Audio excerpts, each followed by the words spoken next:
Investigators in Boyle County are trying to figure out what caused a deadly crash between a vehicle and a pedestrian that killed a 19-year-old late last night. Mixture of sun and clouds out there right now, but I will tell you this, next couple of hours, watch for these storms to spark up and move on through. We're going to go over that timing and also look toward your weekend forecast. That's coming up.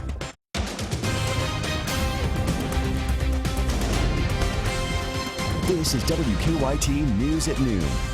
Good afternoon from WKYT News on this Friday. I'm Bill Bryant. And I'm Barbara Bailey. The death toll has climbed overnight after another deadly attack in France. It targeted people celebrating Bastille Day, France's national holiday. 84 people were killed, including 2 Americans. More than 200 people were wounded. 25 are on life support. And authorities have now confirmed the identity of the man who was behind the attack. Jonathan Vigliotti is in Nice, France, with our top story at noon. This was the moment police were able to stop the attack.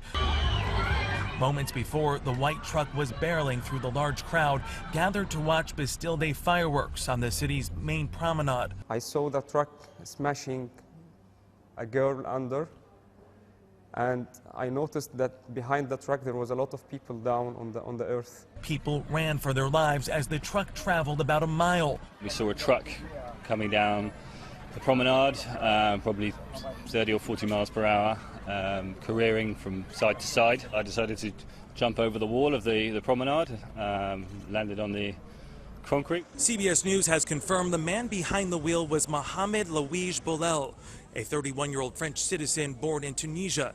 He had gotten into trouble before, but only for petty crimes, including theft. Police shot and killed Boulel. Neighbors say he wasn't a religious man and was recently fired from his job. The father of 3 was also reportedly in the middle of a divorce. Police detained his estranged wife. French President Francois Hollande said around 50 people are between life and death after the attack. An American father and son, 51-year-old Sean Copeland and 11-year-old Brody from the Austin, Texas area, did not survive. 3 days of mourning in France will begin tomorrow. Jonathan Vigliotti, CBS News, Nice, France. And police are still working to figure out if the suspect was acting alone.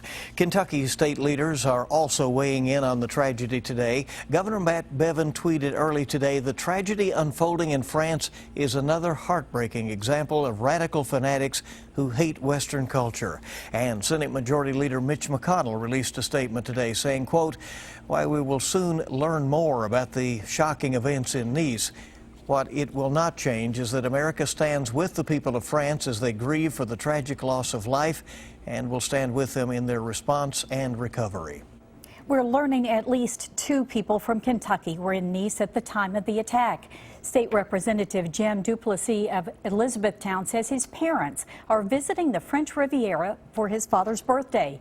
WKYT's Mark Barber continues our top story team coverage live from the live desk with an update from the family. Good afternoon, Barbara. Representative Jim Duplessis says after he learned about the horrifying massacre in Nice, he called his parents, but he could not get through to them. He waited for hours to hear if they were okay. Finally, this morning, he says he was relieved to get a text from his father saying they were fine. His parents, John and Kitty Duplessis, were vacationing in the French Riviera to celebrate his 81st birthday. They were in Nice last night when a terrorist drove a truck loaded with explosives onto a sidewalk and mowed down dozens of people celebrating a French holiday. More than 80 people were killed, including 51-year-old Sean Copeland. The Texas father was a Lexmark employee vacationing with his family. His 11-year-old son Brody also died in the attack. Representative Duplessis says it's hard to reach his parents still, so he doesn't know where they were during the attack or even where they are now. He tells us he's just grateful they're okay. Tomorrow's his 81st birthday, and this is probably not the way he expected to celebrate his birthday, and it's their 60-something wedding anniversary. So they're enjoying some traveling in France, and we got terrorists that are obviously trying to interrupt the world with this. So. Now, Duplessis says his parents were also in New York City on September 11th. He says after this latest close call in France, he's going to tell them not to travel anymore. From the live desk, Mark Barber, WKYT. Mark, thank you. Duplessis says he's not quite ready to discuss whether the attack should bring about any policy changes here at home. He says it's a balancing act between inhibiting people's freedoms and keeping law-abiding citizens safe. We'll continue to track the latest out of France as more details come out on WKYT.com and the WKYT News app. You can download it for free in the app or Google Play stores. Now, other news at noon. Republican presidential candidate Donald Trump confirmed this morning that his choice is Mike Pence for vice president. Trump just about an hour ago tweeted that the Indiana governor would be his running mate. Sources had confirmed that selection yesterday. Trump was quiet about it, but then he had planned to officially make an announcement at a news conference today, but that was canceled after the attack in France. Trump says he and Pence will hold a public news conference tomorrow morning. Now, we have breaking news involving the murders of a Kentucky couple. A grand jury has returned an 11-count indictment against the man charged in the shooting deaths of Bobby Jones and Crystal Warner. WKYT's Rebecca Smith now is at our alert desk with this new information. Rebecca. Bill, we just got the copy of the indictment a few minutes ago. A Washington County grand jury indicted Craig Pennington for 11 charges, including 2 counts of murder, robbery, kidnapping, abuse of a corpse, and tampering with evidence. Pennington rented a home in Washington County from Bobby Jones and Crystal Warner. The couple last seen at that home on July 3rd. Police have said a witness at the rental property saw Pennington shoot Jones and Warner and then leave with the bodies. The couple's remains have not been found. Family and friends have been searching the area for days now. Well, a circuit court arraignment date has not yet been set for Pennington. He is being held on a $2 million bond. At the alert desk, Rebecca Smith, WKYT. Rebecca, thank you. We'll note that Pennington is also charged with theft of an automobile. The couple's car was found abandoned in Georgetown last week, 5 days after they disappeared. Police are trying to figure out the circumstances behind a deadly crash that killed a Central Kentucky teenager. It happened around 10 o'clock last night at the intersection of US 127 and Shelby Street in Junction City.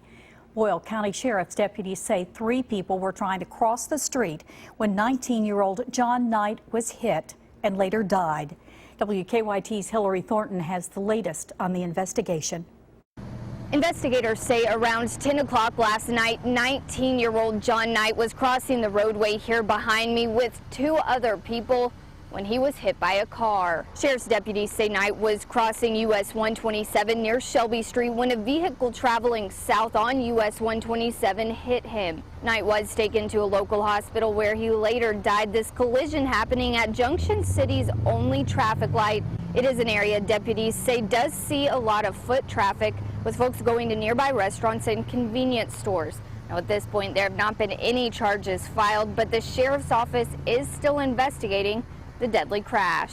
There's conflicting reports from witnesses as to who had right of way. Deputies are still investigating at this time. One thing investigators who responded to the scene here last night did make note of is that the intersection here is very poorly lit, which they say could have been a factor. In Boyle County, Hillary Thornton, WKYT. Hillary, thank you. Family members of the victim say they're asking for prayers for both their family and the driver of the vehicle. We're finally starting to dry out just in time for the weekend, but don't be surprised to see a passing shower or storm, especially in our southern zones. WKYT meteorologist Micah Harris is live in our First Alert Weather Center now with a look at the forecast. Micah? You know, it's a pretty good looking day already. I mean, we're a mixture of sun and clouds. Some of us dealing with straight clouds, some of us with that mixture of sun and clouds. And some of us with bright blue skies. It kind of depends on where you are. Down southeast, that's where we're holding on to those clouds. And look at the temperature difference.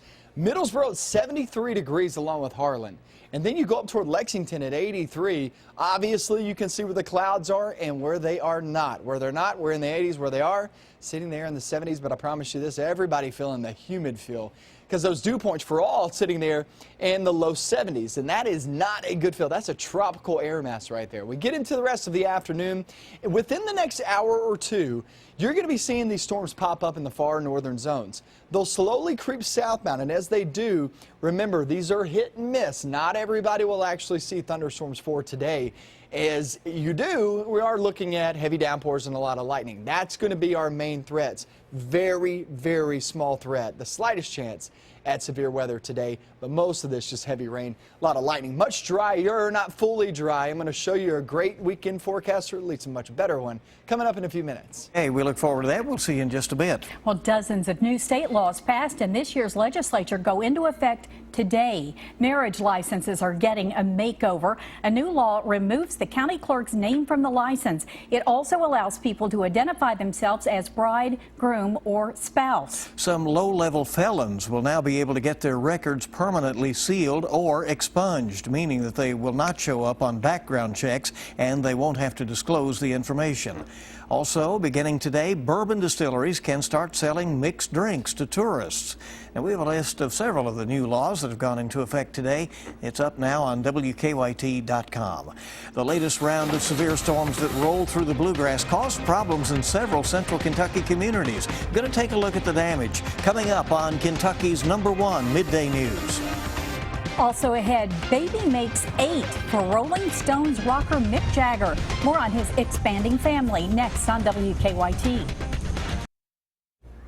Welcome back to WKYT News at noon. Cleanup is underway in some parts of the bluegrass this midday after the latest round of severe storms. The Mountain View Drive-In that's in Powell County, it had significant damage from the storm, but it is planning to open up tonight. WKYT's Mike Linden is in Stanton with reaction from the owner of that.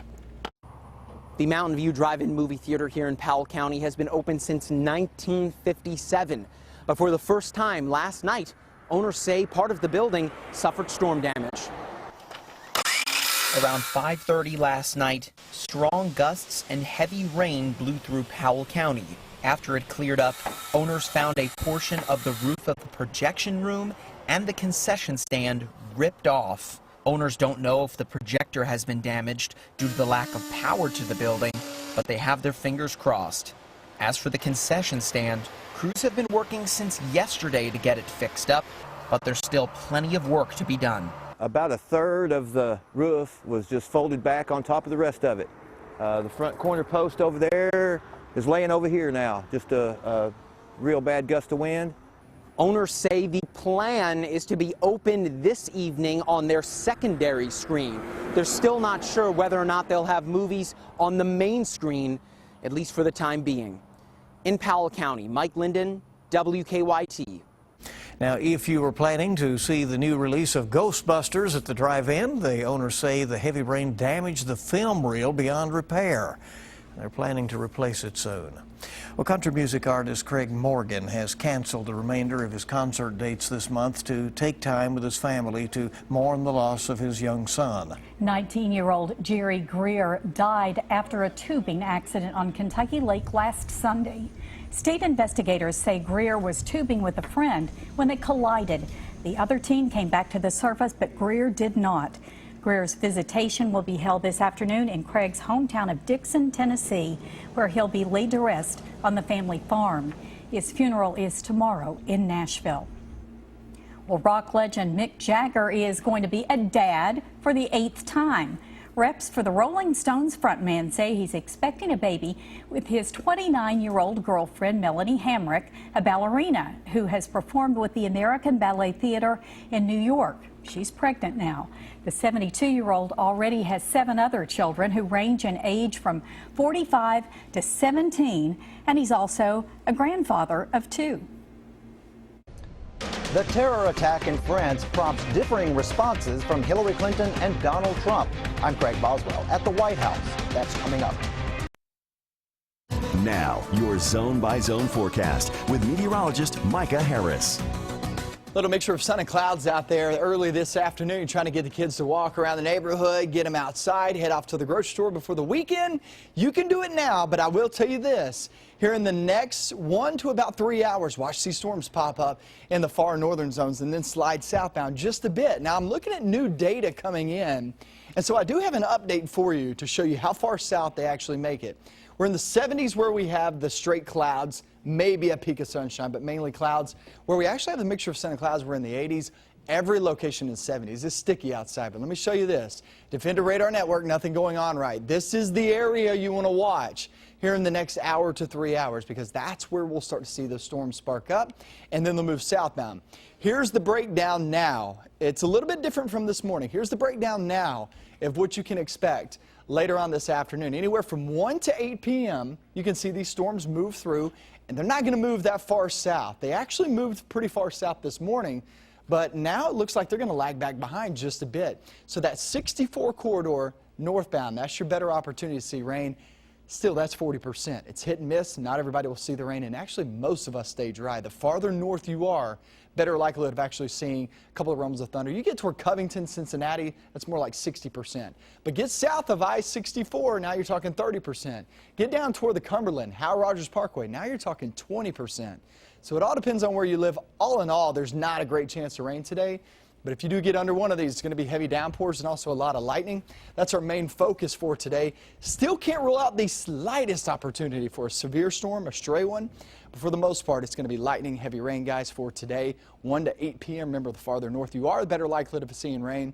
Saturday, it's the farther south you are, the better likelihood of seeing rain. But still, the weekend looks mostly dry. Not fully dry, but mostly dry. I would say Sunday is much drier than, say, Saturday. So, you know, it's not a bad forecast. Yeah. It's really not too bad. All right. We'll make the best We'll of it. take it. We'll Yeah. enjoy it. That's All right. right, thank you. Coming back on WKYT in just a moment, a couple of championship cats reunited in the NBA. And the football cats are making strides. The coach just wishes it would accelerate. Dave Baker's next with sports. And just ahead of that, let's check stocks heading into afternoon trading. The major market indicators are down a bit.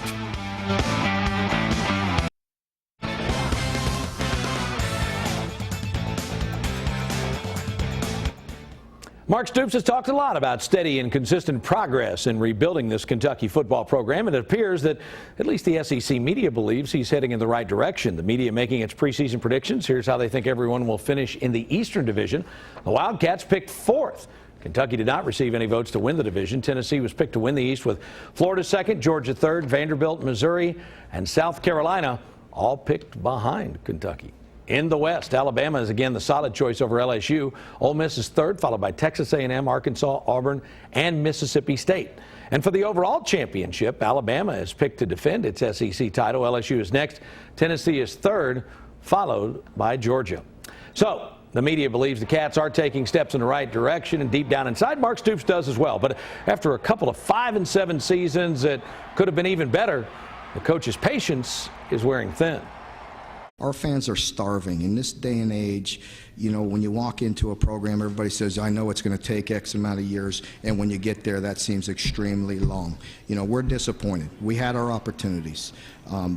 I feel like, you know, we've lost some close games, but there's only been one game since I've been there where we really felt like we definitely outplayed an opponent and lost. And a couple of basketball cats who helped lead Kentucky to a title are together again, according to reports. Forward Terrence Jones getting a one-year deal from the New Orleans Pelicans. That, of course, would reunite Jones with Anthony Davis. The pair were together in Kentucky's front court, helping lead the Cats to the 2012 National Championship. Over the last 4 seasons, Jones has averaged better than 10 points and almost 6 rebounds with the Houston Rockets, but he's battled injuries most of the last season, missing 32 games. Tonight on the Big Blue Insider with Dick Gabriel. Dick is back in the chair. Alex Forkner of the Cat's Paws wraps up the week of football from the SEC Media Days. That's at 6 on 630 WLAP. Phil Mickelson had that 63 yesterday in the opening round of the British Open. After 2 rounds, he's the clubhouse leader at -10. That's good for a one-shot lead over Henrik Stenson. More coming up on that throughout the day. But for now, guys, that's a look at sports on this Friday. Have a great weekend. Hey, you as well. Thank you, Buzz. Appreciate it. Hope you keep it here now on WKYT News. Much more coming up in the next half hour here. 2 men charged in the death of a University of Cincinnati professor are now admitting guilt. I'm in Montgomery County, where police say 3 people were using Craigslist and Facebook to arrange meetings with people they eventually robbed. At 12:30, we'll tell you how they were caught. Tonight's Mega Millions jackpot is $20 million, and tomorrow night's Powerball jackpot is $333 million.